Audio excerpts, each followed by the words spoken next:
Hey everybody, this is GGB. We're going to be getting into college basketball today, Tuesday edition. We didn't really have any upsets hit yesterday. It was to be expected. Again, smallest underdog was 16.5 points. Still half a point day for me. There's 4 games today, and I think 2 of them are extremely interesting, and we're going to get into them. At 6 o'clock, we got Coppin State, who's 1-11, traveling to number 20, James Madison, who's 10-0. James Madison favored by 28.5 points on ESPN+. At 6 o'clock, number 22, Virginia, who's 9-1, traveling to number 23, Memphis, who's 8-2. Memphis favored by 2.5 points on ESPN2. At 6 o'clock, we got Troy, who's 5-5, traveling to number 25, Ole Miss, who's 10-0. Ole Miss favored by 12.5 points on ESPN+. At 7:30, we got number 6, Marquette, who's 9-2, traveling to Providence, who's 9-2. Marquette favored by 4.5 on FS1.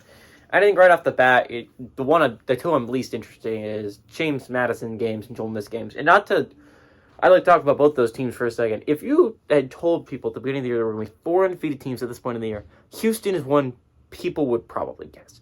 But not a single person on planet Earth thought James Madison and Ole Miss would be 2 of those teams. No one really thought Oklahoma either. It's big wins for these universities, right? Like, obviously, Chris Beard's an awesome coach. A lot of people know Chris Beard's an awesome coach, but seeing it in action is really cool. A lot of people expected James Madison to compete for the Sun Belt this year, to be the best team in the Sun Belt. No one expected the James Madison Dukes to be this good. Like, James Madison is legitimately a really good team.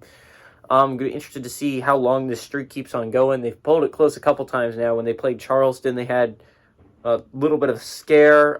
When they played, obviously, Michigan State, they got scared. There were some, even one this week, I forget who they played, but that was a scare for a large portion of that game before they kind of ran away with it at the end. Same with Ole Miss. I'm interested to see how that does. They have a good win over Memphis. That's going to be a big win over a good squad for Ole Miss. But SEC play starts soon. We're going to see how they get into those things. 2 good games, I think, are Virginia-Memphis. I think is going to be an extremely good basketball game. And Marquette-Providence should also be a really good basketball game. Both these teams are 9-2. Providence is a little bit underrated. They have a really good win over a good Wisconsin squad. This is a good Friars team. Obviously, the Friars are the Friars. Everyone knows that this is a team that consistently makes the tournament. These are good. This is a good team, typically speaking. Marquette has Shaka Smart. This is a really good Marquette squad. I think this game could be really close. It's on Providence home court. Like, there's a lot of reasons to like Providence in the matchup, especially with Marquette. Especially against Marquette. This is a rivalry game. It's on home court. Providence is a good squad. I could easily see Providence pulling off the upset. But I think the upset I'm obviously going to go with is Memphis over Virginia, which isn't even technically an upset, but by the rules of the game we're playing, I can pick the smaller seeded team in 23 Memphis to pick the higher rated team in number 22 Virginia. It's on Memphis's home court. There's a lot of reasons to love Memphis here. They're playing really good basketball. They've really only gotten blown out in one game this year. They could have won the Ole Miss game if they'd made a couple more shots. The Villanova game's one you could look back on and be like, wow, that could really hurt our tournament status because of how not great Villanova's looking, right? But Memphis has looked like an extremely good squad. I am surprised Florida Atlantic is still rated above them. Memphis has looked really good, but the American should legitimately send at least 2 teams this year. Florida Atlantic and Memphis both look like teams that could compete on a national stage for a national championship. I like both of them a lot.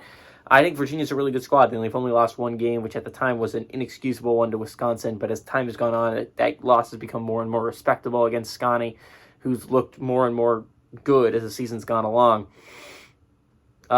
Virginia has some quality wins. The win against Florida, hopefully for them, will age extremely well.